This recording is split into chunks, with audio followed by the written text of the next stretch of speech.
Right, welcome to another episode of the Old Poetry Podcast. And it is my honour today to have on drum and bass and jungle DJ and producer, Nigel Thompson, aka Jumpin Jack Frost. Hi, how are you doing? Nice one, brother. Nice one. Thanks for having me on, man. No pleasure. My pleasure, pal. It's just I appreciate you taking the time to come on, and like we just spoke off air. There, you're very, very busy, so I kind of appreciate you giving me a bit of your time to talk about a few bits and bobs. I really, really appreciate it. No problem. Awesome stuff. So what I like to do with all the podcasts is I like to get a bit of a background about the person, a kind of bit about their childhood, where they grew up, and kind of, you know, the road that they took in life and kind of where they ended up where they did. So yeah, over to you, pal. Well, I was born in Brixton. No, sorry. I was born in Chelsea, yeah, at St. Stephen's Hospital, May the 29th, 1967. You know what I mean? My early years were spent in Brixton. You know what I mean? I was quite a good kid. Do you know what I mean? I wasn't getting in trouble at all. And then when I got to about 12, I started changing. Do you know what I mean? Started getting in trouble. Obviously, you're going through your teenage, coming in to be a teenager. So my personality changed. I started getting in trouble, started getting into fights. Then I got into like gangs and stuff like that at a very young age. Started doing some really bad stuff, you know what I mean, from I was like really young. And then I got sent to boarding school for very smart but disruptive boys. Do you know what I mean? Which I was. I was very disruptive and quite violent as well. So I went off to boarding school. I spent 3 years there, and it was the best thing that ever happened to me because it gave me a bit of a grounding. Do you know what I mean? Because if I didn't go to that school, I don't think I'd be sitting there now. Do you know what I mean? Or not doing what I do for a living. So anyway, I left boarding school, with all my qualifications and everything. Came out, got a little part-time job, and I thought, this ain't for me. You know what I mean? I thought, this ain't for me. So, boom, ended up back on the streets, gangs again. But we were doing armed robberies, robbing people, robbing fucking events, all kinds of stupid stuff. Do you know what I mean? Like walking around with guns and all kind of that crazy stuff. So, boom, ended up going to prison for a little while. Came out, kind of thought, this ain't really for me anymore. Do you know what I mean? Then I've always been into music, and I thought, you know what, I'm just going to start getting into music. And then I just really got into music. Then I started playing music on the radio. And then I got into the acid house scene. And then, you know what I mean, from there, the world just opened up for me. Do you know what I mean? And it's crazy because my early years, I was kind of half in between Still the Streets and DJing. And then I got to a point, I'll tell you what it was. I spent some time in Northern Ireland. I was actually the first DJ to ever play to Protestant and Catholic kids in the same place, in a place called Ulster Hall in Belfast.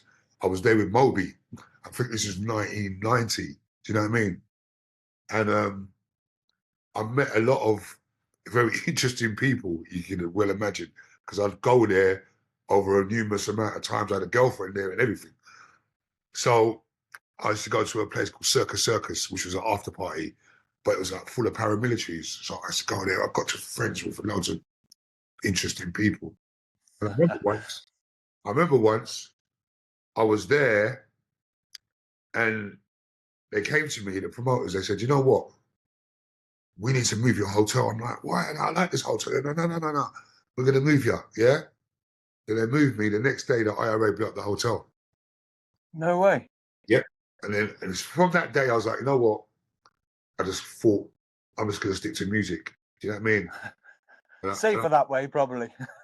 Because I was, and then I got stopped going back to Northern Ireland once because you could get a domestic flight from Heathrow then. Don't know about now. I mean, but the police stopped me and they held me in Paddington Green police station for 3 days, asking me questions about all these people. Because in Northern Ireland, you got to go through checkpoints. They take everyone's name. Do you know what I mean? At certain points, that's how it used to be back then. So I've been associated with certain people. Do you know what I mean? I was oblivious to all of this. Do you know what I mean? But it was a right wake-up call. And I think at that point, I had a couple of my friends with me that used to come with me as well.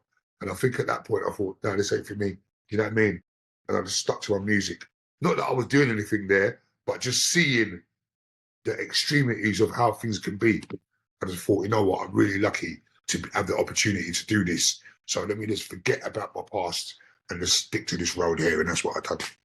Yeah. Was it common, like from sort of your age, your generation, to end up kind of in gangs and stuff like that back in the 70s and 80s? Everyone around here, because I still live in Brixton, everyone around here, my age, we was all in the gangs.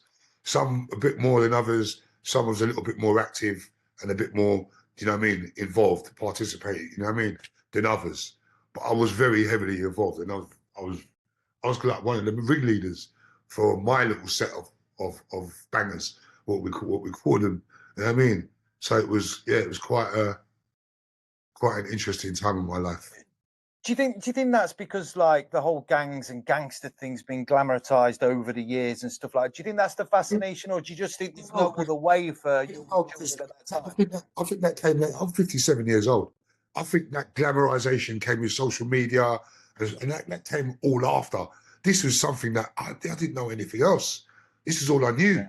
My dad was like that. My dad was kind of a bit tasty, and my uncles and friends' dads, and that's all we knew. I mean, and I didn't want to work. I didn't want to get like a job and all that. When I done that little part-time job, I was like, this ain't really for me, Do you know what I mean? So I wanted some money. I needed to make money. I didn't want to go and work, so that's what I had to do. Do you know what I mean? But Yeah. Thank God, I saw the light. Yeah, no, absolutely, pal. Because I have read that you've been open about the fact that music, in general, saved your life. Music saved my life.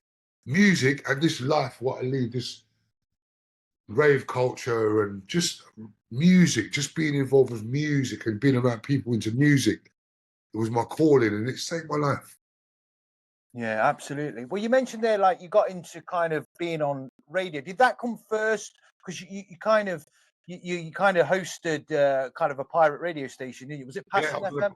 I was on a pirate station called Lighting FM. This is like 1986, 1987. I was on there, and I kind of cut my teeth there, learning the ropes. And I was there for a while, and then I kind of blew up as a name, as a DJ, and I stopped doing that. And I moved to Kiss FM, and I was at Kiss FM for 8 years. Do you know what I mean? And then I got bored of that. Do you know what I mean?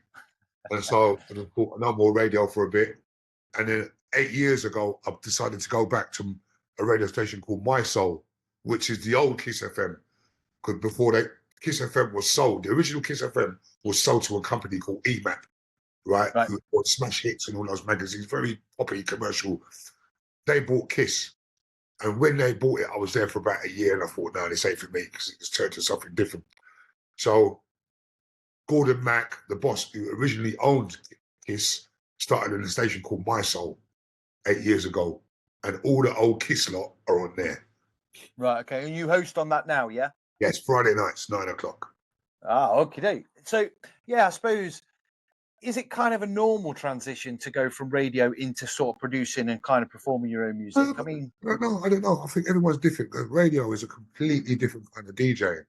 Like I look at radio when I'm on the radio, it's like I'm having a conversation with one person. You know what I mean? That's how I block out everything else, forget that there might be thousands of people listening, and you just act like you're talking to one person and playing records and speaking to one person.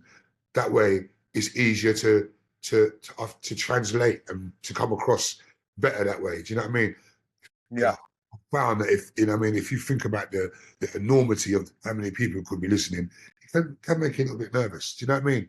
So if you kind of kill that noise and just concentrate on one person that you listen, that you're talking to, you communicate with one person. Do you kind of adopt the same ethos when you're performing, when you're DJing? Because obviously I can imagine that's like really daunting in front of. I might target one person and I play to you, and I move to someone else. And you know what I mean? That's a good way of doing it, because again, you suppose you can, if you let the kind of enormity of the kind of the venue. I pick out about 4 people dancing there, and I go to them, and I pick out another lot there, and You know what I mean? Yeah. So where would you predominantly play? Because I assume you played all over the world, haven't you? Yeah, I played everywhere, man, all over the world.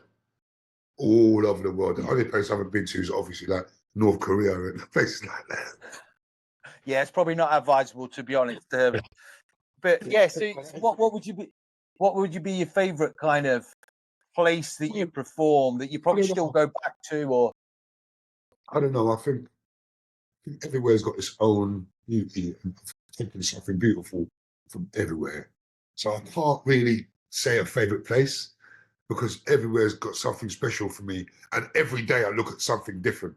Like today it might be one thing and tomorrow, you know, it's just everywhere's special. Like Tokyo for the first time was very special. I tell you what, the most unique thing I've done is play at a jungle party in the rainforests. wow.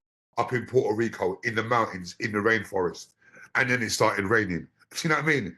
And it was just like, the way it started raining, I was playing my last record, and it's just like this euphoria, kind of feeling of euphoria when the rain came down. Up in the mountains, in the fucking rainforest, and it was raining. You know what I mean? So I think that's one of the most special moments for me. Yeah, you must kind of, and it's said quite a lot. If you fight, you obviously love doing what you're doing, and you're getting to travel the world doing it. And it's always been said that if you you do a job that you truly enjoy and enjoy doing, it's like not working at all. Do you feel the same way with like what you do? It's just like around the world doing. I mean, I should imagine there's an element of like kind of you're tiring and you get. Sometimes I've fallen in love with it, falling out of love with it a few times. But you know, you have to go with your feeling. That sometimes if I fall out of love with it for a while, I kick back and take a little break. Do you know what I mean? Or what?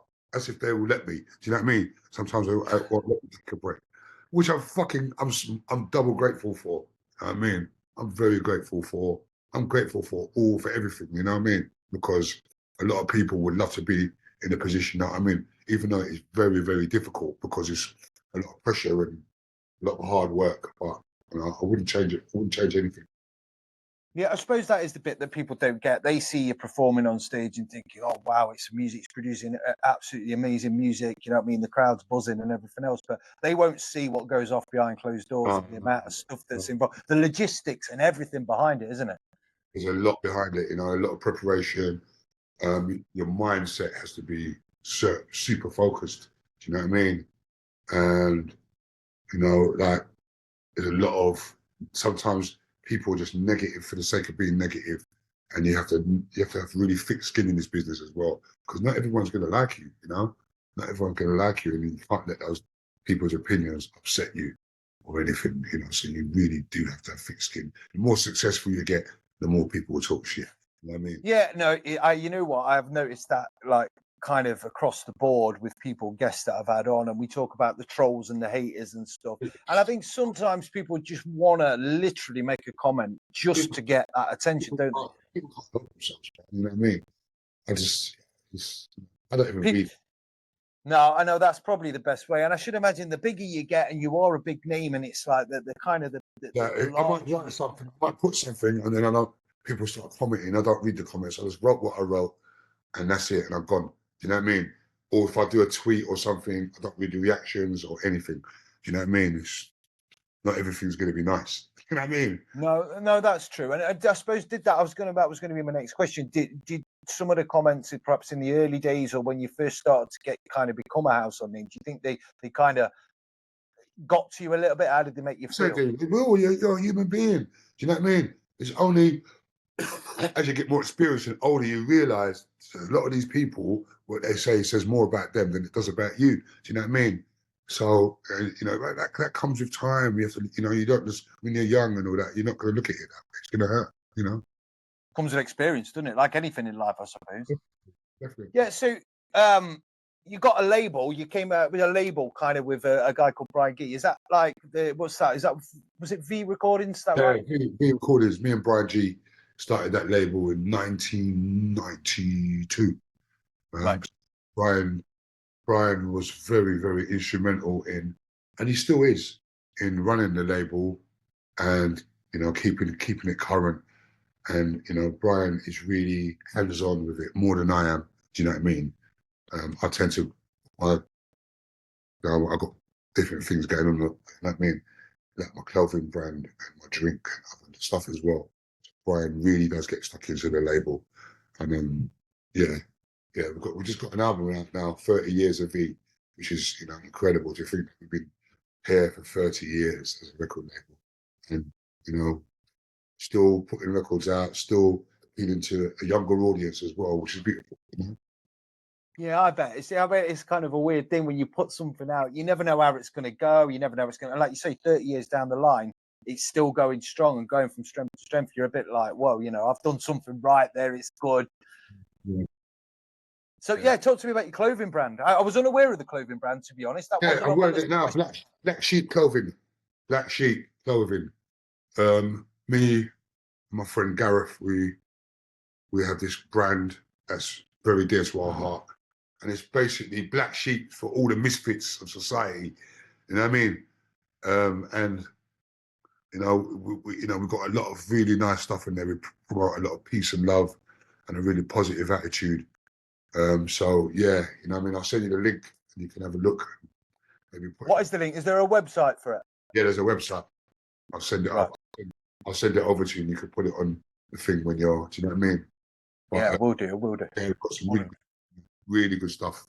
You know what I mean? So yeah, that takes up a lot of time and just, DJing and just living. I'm also working on an album at the moment. Do you know what I mean? I'm kind of halfway through this album. So my time's really, do you know what I mean? You know what I'm saying? I'd like to get to bed early in the week as well. Well, because I get up so early and I do so much stuff. By 9, 10 o'clock, I'm done. Do you know what I mean? I'm done. I can't be. Well, that's a good way of doing it. If you're up early and get it done, and then you can kind of like we said before, set your stall out. You said you're quite active with the gym and stuff, and get that done early doors. Once that's done, yeah, you know what I mean? You set up. Most of my appointments, business, and everything's wrapped up by 4 o'clock. Do you know what I mean? The latest. Then I'm home, just chilling. You know what I mean? I don't really do much. You know what I mean? Unless I'm working, I just stay indoors, maybe go out. Do you know what I mean? For something to eat. I'm not really one to go out to clubs and all that if I'm not working because I'm just put my whole fucking life in them. You know what I mean? So I'd rather do something else. You know what I'm saying? No, fair play, mate. Fair play. Each to their own. Everyone's got their own routine and kind of regime and stuff like that. That's fair play to you. So your drinks kind of brand, what's that about as well? Yeah, Frost Liquid V rum. It's like a pineapple spice rum. Yeah, it's quite heavy. But the thing about it is I don't drink. Right, okay. I don't drink anymore. Like I've given it up. I've had a drink for nearly 2 years. You know what I mean? Right. I'm teetotal, which is quite remarkable considering. Well, the spice rum range is like my fiance is a proper lover of the spice rum, so I'll have a look out for that. Is that available in most shops and that now? No, you can get it online. I'll send you a link. I'll have that link as well, and I'll put that up, and the viewers and followers can have a look at that. The whole kind of, as we spoke about off air, kind of one of the goals with the podcast is to kind of highlight and get people talking about mental health issues across the board, try and get rid of that stigma behind it. You've been really open in the past about your kind of struggles with mental health, and I just wondered if you'd be prepared to talk about what led you down struggling and finding things difficult, and how you combated it. I had a real, I had to go to rehab, right, for drugs, and then I was smoking crack cocaine. This is like years ago, like 25 years ago, about 25 years ago, 23 years, something like that. And then I was in there for a while, and I came out and I was all right, but I was in. Then after I started doing this, I was sniffing coke and drinking. And then I just changed. I just turned into someone I didn't like anymore. Do you know what I mean? My relationship, I was fucked up with my relationship. Like I wasn't really a very nice boyfriend. Do you know what I mean? And I just had to make some changes to my life. And that, then my relationship broke down, and I just got into a really dark place in my head. Do you know what I mean? And then I just started getting really badly depressed. You know what I mean? This went on for a few years, man. But I was still out there working, but it was just really down. I was really, really down for a while. You know, when you take drugs and all that, you're in this cycle of doom and gloom. You know what I mean? It's bollocks. You know what I'm saying? So I struggled with that for a few years, but then 2 years ago, I started going to therapy. Just under 2 years, I started doing therapy. I went away to some retreats, started doing yoga, going to the gym, and it really helped me, especially the therapy. Really helped me. I think like everyone who talks to me now, everyone's just like, you're a completely different person than you was 2 years ago. Like a completely different person. And the therapy and doing the work on yourself helps, you know. First of all, you have to go to someone and say, listen, I need help. Sometimes you can't do it on your own. You need to talk to people, you know what I mean? And I know it could be difficult, especially for us guys, you know what I mean? But if anyone out there is struggling at all, just I beg you, just go and speak to someone, because my life has been completely changed by going to therapy, by regular exercise, by trying to eat well, and just having a bit of structure in your life. It can change everything for you. Do you know what I mean? Yeah, 100%. And I kind of say this quite a lot. And I mean, I'm no expert on the topic. I'm just trying to kind of push it because, again, I've lost no end of guys and friends over the years through suicide and various issues. And it's just a case of getting the message out there that you've got to be prepared. One, you've got to want to change, and two, you've got to actually reach out, and because no one will know otherwise, will they? People will just see you, and it's like you'll probably agree with me. You're probably going out and performing, and people are seeing this you like doing your thing, but not really knowing the kind of bit behind closed doors, do they? I've been like sometimes, like, I've been out working and behind that, I'm eating away inside. I'm dying. I'm like dead inside, and I'm out like that, dead inside, dead, just hurt. For years this went on. You know what I mean? Years. And you try to numb the pain with drink and drugs. Just makes it worse. You know. So yeah, now I'm so much. I'm at peace now. Do you know what I mean? I'm really at peace in my life. Productive. I'm alert. I'm just on it. On it. You know what I mean? And there's an old saying. It says, "We get old too soon and get wise too late." You know what I'm saying? And sometimes that's the case. You know what I mean? So I'm great. So I'm super grateful that I come through the other side of it.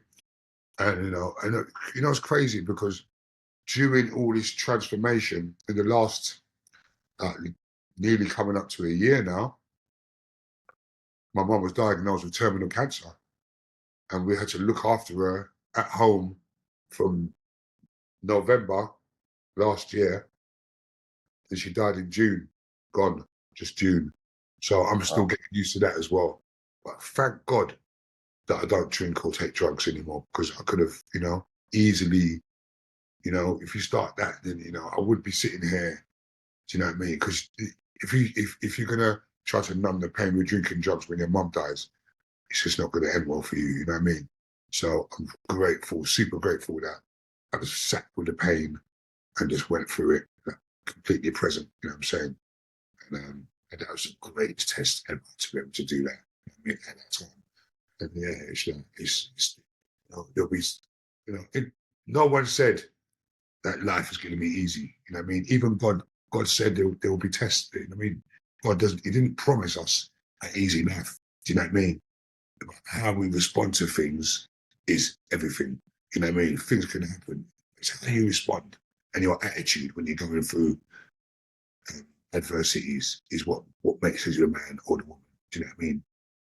Yeah, no, absolutely, pal. And like I say, hats off to you. You turned it around. You've done that reaching out part. And I kind of, like you say, it's dead easy when times get dark and when you get hit, because again, adversity is around the corner in everyone's life. It takes one thing. You go out that door in the morning, whether it's death of a loved one, it's an accident that can change your life, anything. And it's dead easy to turn to things that make you feel better for a short period of time, like drugs and alcohol, isn't it? It's dead easy, but it's not the way. It's not the way. It will make you. It's not the way. You know what I mean? Not the way at all. For years, I thought it was. It's a cop out. It's like, you're delaying the inevitable. You have to face it at some point. You know what I mean? Yeah. And Yeah, no, 100%. I'm a big advocate of how fitness kind of. I have days when I feel a bit shitty, as a lot of people do, and I find, I'm trying to get the message across that going in a gym, going for a walk, getting outside, doing something to release that dopamine and kind of is the way forward. And how much different you feel when you come out of a gym. It's Listen, crazy, you isn't come it? out of there like, you know, this morning I done a spin class and I came out of there on top of the fucking world. Do you know what I mean? On top of the world. Like, come on. You know what I mean? The thing about it is that when you take drugs and that, you're chasing that thing. All you got to do is do some exercise and you got it. Do you know what I'm saying? Yeah. Yeah. It is. It's that simple. But for people that don't train or don't understand, it's hard to get that message out there, isn't it? But it does make you feel really good, doesn't it? Exactly. It's like, I come out of there, I'm on top of the world, mate. And yoga as well. I do like yoga, hot yoga on Friday, Thursday and Friday. That come out of Is there, that good? absolutely wonderful. You come out of there just feeling like so chilled out and just, you know, focused and centered. Beautiful, man. Beautiful feeling. You know what I mean? You recommend the hot yoga then, yeah? Yeah, definitely. I recommend that to anyone, man. You A know what I few mean? people have said that to me, Ron, for your Of course. flexibility and stuff. Really good. Good for your balance, your flexibility. Stretches all your, you know what I mean? You stretch. It's just amazing. Really is. I'll Really. have a look into that then. I'll have a look. If there's anyone watching, any of you us know any hot yoga places around me, let me know. Yeah, just get involved. Brilliant. Awesome stuff, pal. So obviously, kind of talk about your most popular song. Now, again, I've listened to quite a few of your tracks over the years, but I've heard it was Burial. Is that true? Because it's Yeah, kind of yeah. like the most one that's like the That's probably that's the the, biggest one. that's the biggest record I've ever made. Yeah, it's like Yeah. a massive record. Yeah. Did you know when you were making it, it was going to be massive? No, I just made it, and you know, I was actually quite nervous about it. To be honest with you, I was like, I was thinking, I hope it's well received. Do you know what I mean? I was of that kind of thinking. I hope it's well received. I hope people like it. You know what I mean? People loved it, so it's beautiful. Do you know, when it comes together like that. I was quite nervous about playing it to people at first. You know? Really? Yeah. I was quite nervous about playing it to people because you know. But it is that you've spent your time producing and making a record, and you think it's good, and then you put it out there, and it kind if it flops, you're a bit like I can't imagine how that makes you feel. You know? Oh, you don't want to feel that way, do you? You don't want to feel that way at all. You know, you don't want to feel that way. So I kind of, I thought I made it, and I sat in it for a little bit, and I gave it to Bryan first. She's like, "This is all right." I said, "Really?" He's like, "Yeah, what are we talking about?" And I gave it to someone else, and everyone, and after that, now everyone was just like, What's that tune?" I was like, "Okay, yes." You know what I mean? Yeah. That's how it goes, isn't it?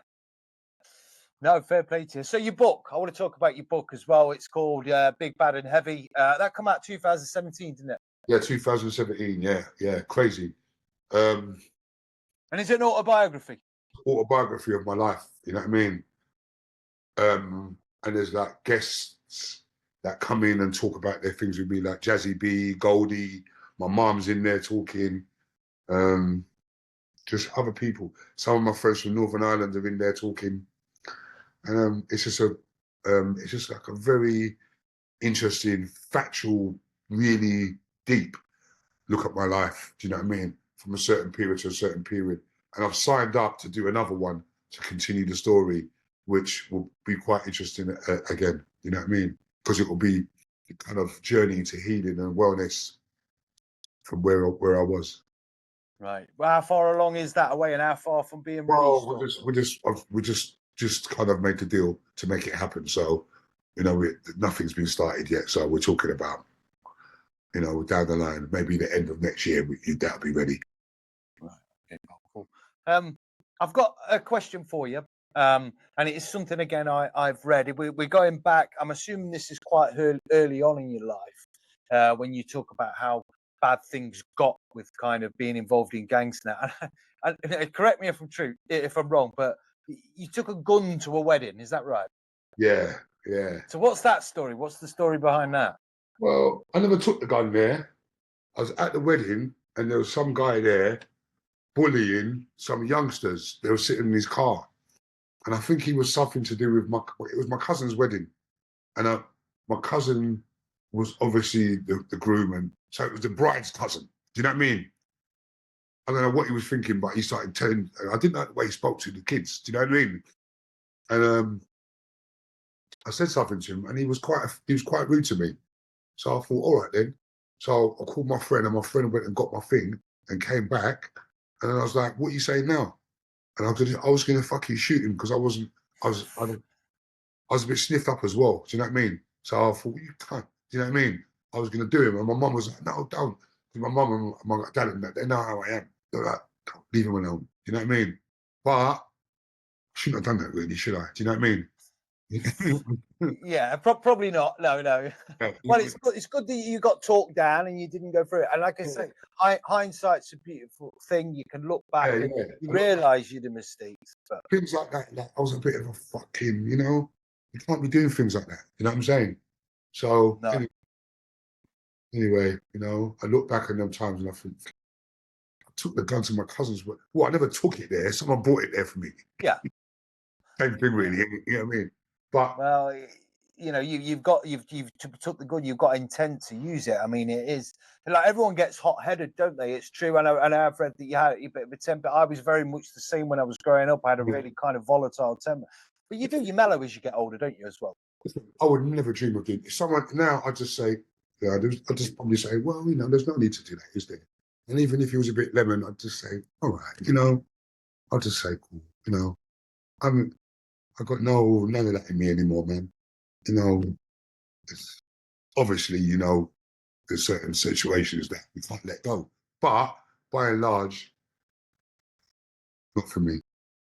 Yeah, that's good. That's good. Yeah, it is. You kind of look back at stuff like that and you think it's not worth it. It really isn't worth it. The stuff that got you riled back then, it wouldn't even touch me now. It's just not worth it, is it?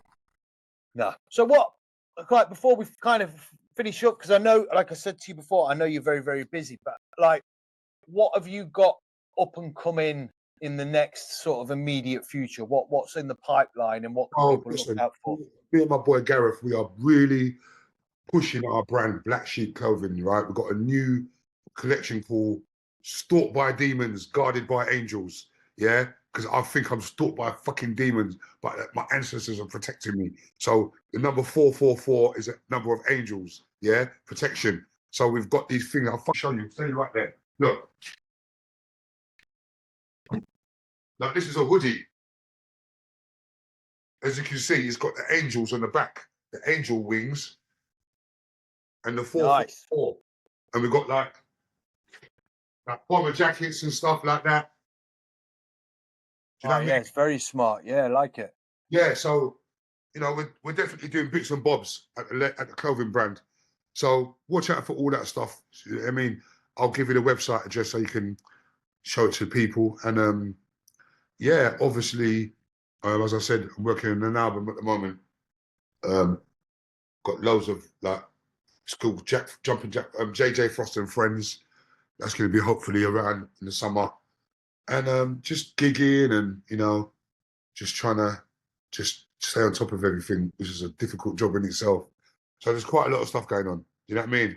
Obviously, as I said, I've signed up for another book.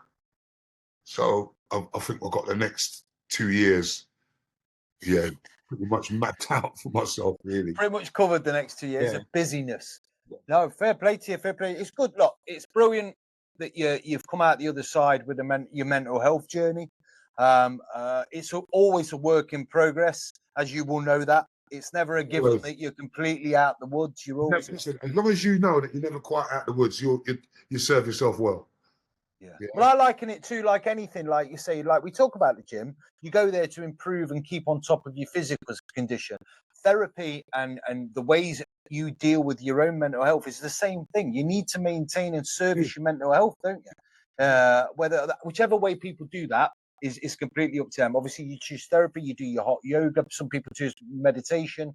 There's all sorts of different avenues and stuff that people can try to kind of help the mental health, isn't there? So, I don't have it in meditation, but I just fucking keep falling asleep. Like, bam, gone. Do you know what I mean? I'll tell you what I've done. I've done hypnotherapy. I found that. Oh yeah. I found that quite good as well. That worked. I've done about 7 sessions of that, and it was quite good. Do you know what I mean? But the main therapy I do is sit down one-to-one with a therapist. Changed my life. Brilliant. Yeah, I'm also the same with my missus is into the kind of meditating and stuff, and I have tried it, but my brain goes off at a tangent. I can't get into it. I have tried, but that one's not for me. But there's other Yeah, things it's just, you know, not everything is for everyone, you know. Yeah, 100%, 100%, pal. Well, look, it's been a pleasure talking to you, pal. I am kind of, like I say, I'm over the moon that you're kind of on the other side of it, and you kind of things are on the up, and you sound very busy. So I wish you all the luck in the future, pal. Thank you so I much. will look, it's been an absolute pleasure. I'll have a chat with you in a minute off air quickly, but look, thank you very much for taking the time. It's been an absolute pleasure, pal. Listen, I want to say a big shout to everyone out there locked in, and you guys take care of yourselves, man. Yeah, and if any of you are struggling with substance abuse or depression, please, please, please go and speak to someone. Nice one, pal. Thank you very much. You take care.